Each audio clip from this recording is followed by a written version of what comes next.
Hi, my name is Rita and I'm part of the immigration team at Queen City Law. Today we'll be talking about the health requirements for New Zealand visas. Meeting the health requirements is one of the basic standards for almost all visa applications. In assessing this, Immigration New Zealand is mostly looking at three factors to determine if the applicant has an acceptable standard of health. These are: they are unlikely to be a danger to public health, they are unlikely to impose significant costs or demands on our services, and they can fulfil the purpose of their visa.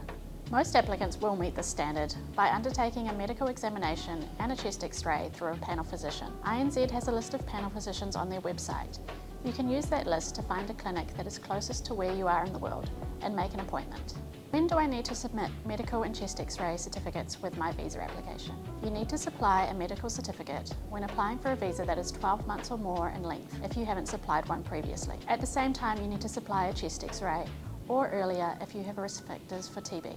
If you have supplied a clear medical and chest x-ray certificate with a previous visa application, you generally won't need to supply another one when applying for a new visa within 36 months. There are some exceptions to this. What happens if you don't have an acceptable standard of health? Once you've submitted your visa application and undertaken your medical exam, it will be assessed by INZ's health assessment team. If a medical assessor has concerns about your health, INZ will provide you with an opportunity to respond to these concerns. They may also ask you for additional tests or information from your doctor. Of course, everyone's circumstances will be different, so the information you provide may be enough to satisfy them or it may not. If the concerns are serious, you may wish to make an appointment with your own specialist so that you can discuss INZ's concerns with them and potentially provide a response that challenges their assessment. It can be helpful to have legal advice at this time, as your immigration lawyer will be able to guide you and your medical specialist as to what information is required in order to challenge a medical assessment. In some cases, INZ will accept that you have an acceptable standard of health for this application only, and they will notify you that they require further medical tests for any future visa applications. Sadly, they may also come to the conclusion that you do not have an acceptable standard of health.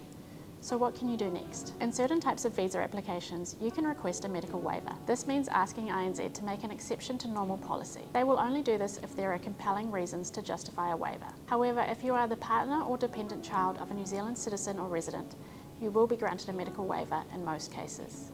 Medical waivers are usually only possible for residence applications, not temporary visa applications, but there are some exceptions. For a medical waiver, INZ will be judging the costs of your health condition to the New Zealand health system against any potential contributions you can make to New Zealand, along with some other factors. You need real persuasive arguments to convince INZ to balance the interests in your favour. The waiver request should be as comprehensive as possible, with enough information about your condition, any medications you take, and your long-term prognosis, but also submissions regarding your personal and family circumstances. You may wish to seek support from your employer, any community organisations or clubs you belong to, your children's school, and your friends and family members. If you believe your visa application will run into any issues with the health requirements, it's a good idea to have a professional put together your medical waiver request with legal submissions. The immigration team at Queen City Law are happy to help you with any immigration concerns you have.